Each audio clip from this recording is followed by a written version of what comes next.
I didn't really choose karate. Karate chose me because that's the only style that my father took. I knew uh, most of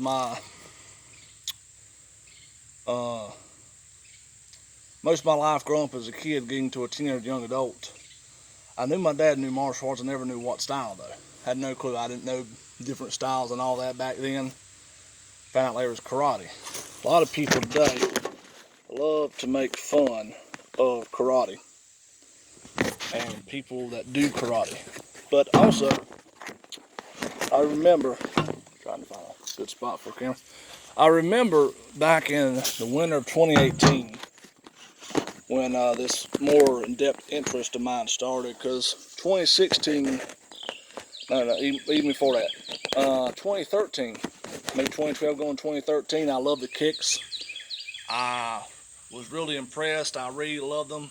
I'm a tall individual, so I thought my legs would reach people more. Most people don't know how to use their legs. More often try to punch, and most regular people at that time was aware of had, especially in like street fights, that real bad looping punches. I thought, well, if I can get my leg to them before they even get to me, well, there you go. So I love practicing for the fun of it.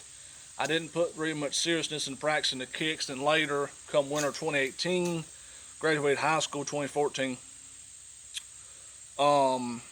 Near the end of the year, winter time, I got a lot more serious. I remember doing a lot of work on my father's vehicle, staying with my dad at that time. And I remember it being the coldest winter ever. I remember being very depressed, and I remember it helping me with that, having something to focus on that was bigger than me. So I got more in depth. Now, do I know everything my dad knows? No. Do I think I need to know everything he knows? No. This is not a continuation of me preserving everything of the style for the style itself. This was more me actually learning how to use the physical attributes I had and learning how to actually defend myself. It's kind of stuff that happened around that time. Nobody really put their hands on me, never got hurt. But also another thing was I was way too nice. I'm a nice individual. I don't have the mindset to um, really be more abrasive and having this better understanding of my body and everything, and trying to dive deeper into putting my mind, body, and spirit into something bigger than me, and trying to reconnect with the great creator above while doing so at the same time. It helped me a little bit. Now I still struggle with stuff, but the main point is I went away from doing all this flashy stuff. I used to focus on the flashy, more multiple kicks at one time. I'm drifting more away from that. Also, in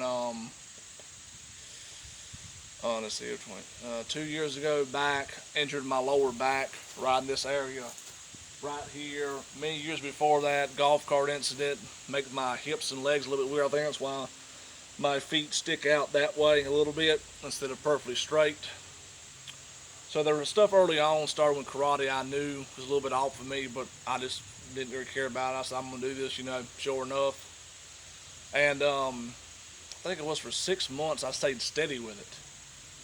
And that was the most steadiness of a life I've stayed practicing it the way I did in the beginning, more to learn everything itself, not just the kicks and everything. And for me personally, as an individual, I think the three most important things of karate, the rest I don't really care about, is a good stance, a good kick, and a good punch. And the more stuff I try to adapt from other stuff, talking to other people that know it, studying stuff, etc. Because I don't want to be just a karate person. I'm a self-defense individual. That's the way I view myself. I like my own mental version of Jeet Kune Do. But the base is karate.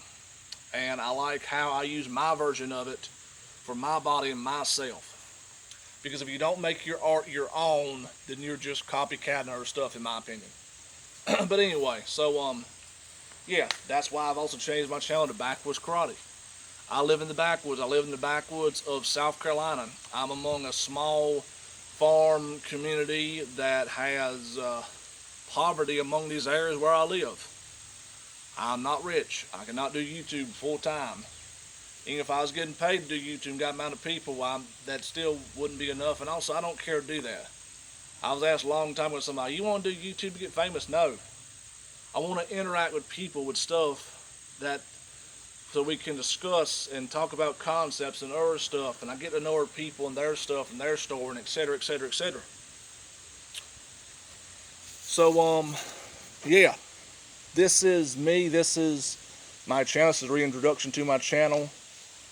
And I love Jesse Incamp, the karate nerd. I love his stance on karate and how people teach everything today. Have I went to some sensei and bowed to him and learned a karate system just for the system overseeing that way? No. Have I been able to protect myself and restrain and prevent other people from other people in fights? A decent bit of times, yes. Have I hurt other grown adults with just simple stuff and had more better confidence about myself and awareness to not get myself hurt and stuff? Yes. So therefore, karate does work, and I'm making it work for me. I've made it work for me, and I try to use bits and pieces on the spiritual side, help me through my life, and I try to put each thing for each area.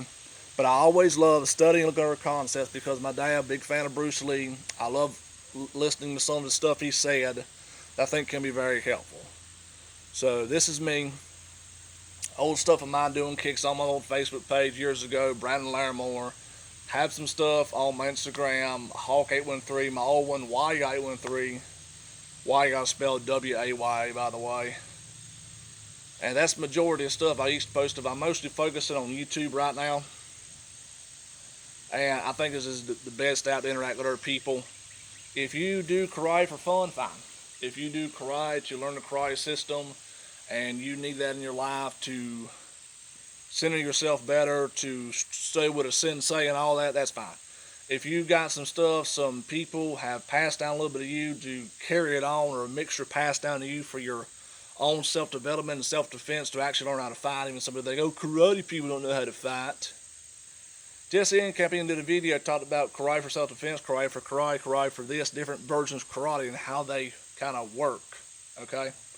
It's easy for two people that do karate to do karate against their karate own self in a school and to do karate against another school that they know they're going to be doing karate or know they're going to be getting into some stance and try not to get hit and hit the other person or control the situation with arm grabs, arm drags, whatever. And do that in a situation where you're randomly attacked and you have to react to that. I love what the Kung Fu Genius said, a fight like a match, two people are agreeing to it.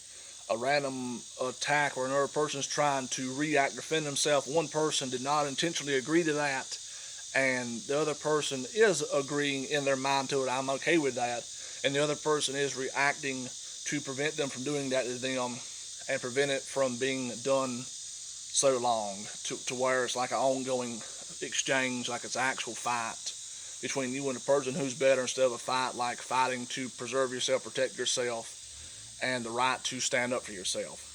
Okay? I even think there's some possible grappling, anti-grappling, people don't like that word in karate. I like the horse stance. I like the idea. I don't like being too much sideways. I don't like being too much square. I like being somewhere in the middle where I got a wide enough stance. I can drop my weight a lot more quicker. And then, I'm pretty much almost in a horse stance. So there you go. Thanks for watching. This is my channel. This is me. Hope you like it.